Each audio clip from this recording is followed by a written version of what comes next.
A brief introduction to a video clip from Sky News Outsiders coming up. Good morning. It's Monday. I've got more respect for these characters behind me, sheep, than I have for the average Australian male.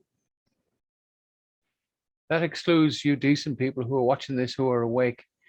But the average man here in Victoria and in Australia generally are nothing more than a bunch of yellow-belly cowards, gutless, walking around with their masks, obedient, capitulating to a bunch of criminals.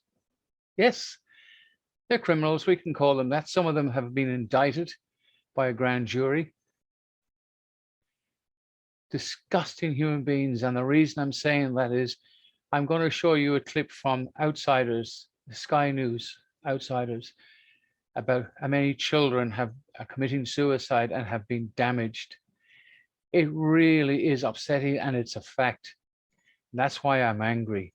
I'm excluding the normal people, but you cowardly, yellow-bellied, gutless gits walking around with your masks on, and a lot of you tradies. I mean, really, where are the real men? Capitulating to a bunch of bloody criminals. Now, this situation is bad, but it's going to get worse. A lot worse, because these criminals won't even talk to. They're just doing exactly what they want. And I don't need to go on about it because you flipping well know about it, right? But you cowards walking around in masks, there's an excuse for some of the foreigners. Yeah, they come from countries that were governed by criminals as well. And they just don't know better. They're like the characters behind us, although I've got more respect for them than I do from the human being aspect. Watch this video and please do something about it. Really, you just got to make a stand, and a lawful stand of that. The common law court can only do so much. We need support, and I thank you guys for that support. Just don't give up. We'll have a lot more crap coming out tonight. I just watched it on another channel. Anyway, may God come between us and these criminals. Bye for now. Welcome back. You're watching Outsiders. But first, with the amount of flip-flopping our politicians have done over the past 2 months on vaccine targets, lockdowns, and when or if they will allow us to live normally again, it's a wonder they don't have permanent whiplash.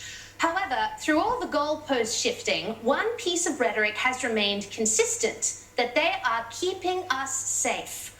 Well, forgive me if I'm a little cynical about that assertion, considering the shadow pandemic raging among Australia's teens and children.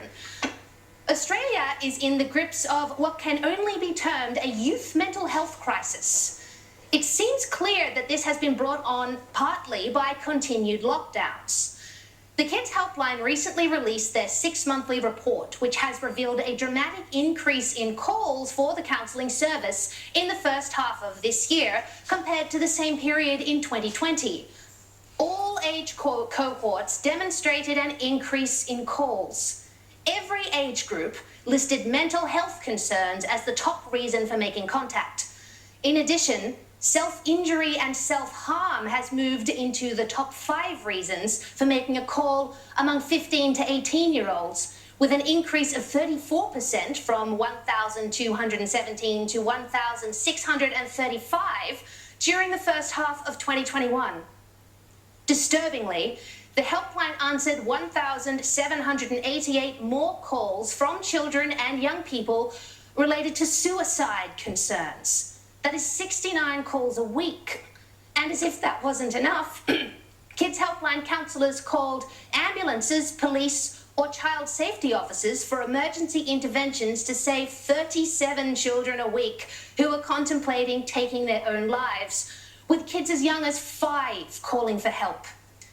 That is a jump of 95% from the 19 emergency interventions per week in the first 6 months of 2020 related to suicide attempts. And in total, the organisation prevented 862 suicides among children and teens nationally in the first 6 months of 2021.